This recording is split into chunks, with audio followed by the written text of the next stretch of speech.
আসসালামু আলাইকুম। আজকে আমি প্রতিদিনের মতন একটি ব্লগ নিয়ে আসছি। আজকের ব্লগটা হচ্ছে আমার বাচ্চাকে সকালে কি নাস্তা আমি দিই।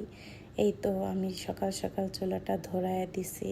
তারপর আমি এখানে ডিম দিয়ে দিয়েছি সিদ্ধ হওয়ার জন্য। দেশি মুরগির ডিম এটা।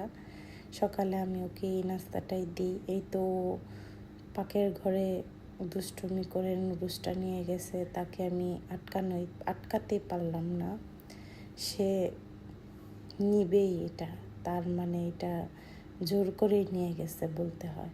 এই তো আমার ডিমটা সিদ্ধ হয়ে গেছে, আমি এখন ডিমটা উঠায় ফেলবো।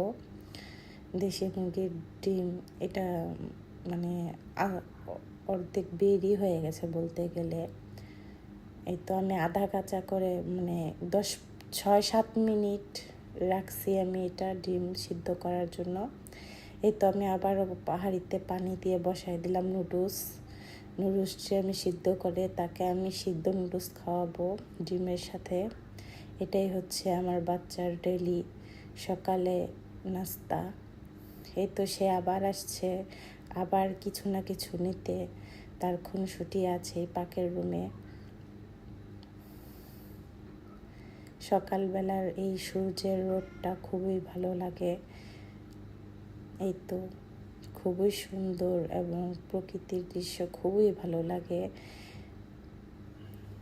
এই তো এদিকে আমার নুডলস হয়ে গেছে প্রায়।